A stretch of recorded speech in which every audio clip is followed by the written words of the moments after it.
ഹരിതകർമ്മ സേനാംഗമായ മൂവാറ്റുപുഴ സ്വദേശി സരിത ബാബുവിനും കുടുംബത്തിനും ഇനി അടച്ചുറപ്പുള്ള വീട്ടിൽ താമസിക്കാം. വർഷങ്ങളായി മൂവാറ്റുപുഴ പായിപ്ര ഗ്രാമപഞ്ചായത്തിൽ താമസിക്കുന്ന സരിത ബിജുവിനും കുടുംബത്തിനുമാണ് സ്വകാര്യ വ്യക്തികളുടെ സഹായത്തോടെ പുതിയ വീട് നിർമ്മിച്ചു നൽകുന്നത്. ഇടിഞ്ഞു പൊളിഞ്ഞു വീടാറായ വീട്ടിൽ 2 പെൺകുട്ടികളടക്കമാണ് സരിത ബിജുവും കുടുംബവും കഴിഞ്ഞുവന്നത്. തുച്ഛമായ വരുമാനം കൊണ്ട് ജീവിതം മുന്നോട്ട് കൊണ്ടുപോകാൻ പാടുപെടുന്നതിനിടയിലാണ് സ്വന്തമായി അടച്ചുറപ്പുള്ളൊരു വീട് എന്ന സ്വപ്നം കാലങ്ങളായി മനസ്സിൽ ഇവർ നെയ്തുകൂട്ടിയത്. എന്നാൽ ഇന്ന് ആ സ്വപ്നം യാഥാർത്ഥ്യമാവുന്ന സന്തോഷത്തിലാണിവർ.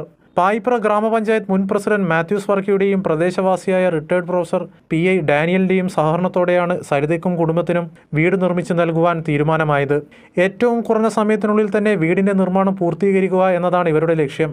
ഈ നാട്ടിലെ തന്നെ റിട്ടയർഡ് പ്രൊഫസറായ PI ഡാനിയൽ സാറ് അദ്ദേഹത്തോട് കഴിഞ്ഞ ഒരു വർഷക്കാലമായി ഈ വീടിൻ്റെ ശോച്യാവസ്ഥയും അതുപോലെ മറ്റുള്ള കാര്യങ്ങളുമെല്ലാം പല അവസരങ്ങളായി പറഞ്ഞു കഴിഞ്ഞപ്പോൾ ആ വീടൊന്ന് വന്ന് കാണാൻ അദ്ദേഹം താല്പര്യപ്പെടുകയും അങ്ങനെ വന്ന് കണ്ടതിൻ്റെ അടിസ്ഥാനത്തിൽ ഇവർക്ക് എത്രയും വേഗം ഇങ്ങനൊരു ഭവനം നിർമ്മിച്ചു കൊടുക്കേണ്ടതാണ് എന്ന് അദ്ദേഹത്തിന് ബോധ്യപ്പെട്ടപ്പോൾ ഒരു 5 ലക്ഷം രൂപ അതിലേക്കായി അദ്ദേഹം തരാമെന്ന് പറഞ്ഞതിൻ്റെ ഒരു പ്രോത്സാഹനം കൊണ്ടാണ് നമ്മളിന്ന് ഈ വീടിൻ്റെ പണികൾ ആരംഭിക്കപ്പെട്ടത്. പായിപ്ര ഗ്രാമപഞ്ചായത്തിലെ 20-ാം വാർഡിലെ തേരാപ്പാറ പ്രദേശത്തെ 3 സെന്റ് സ്ഥലത്താണ് സരിതയും കുടുംബവും കഴിഞ്ഞു വന്നത്.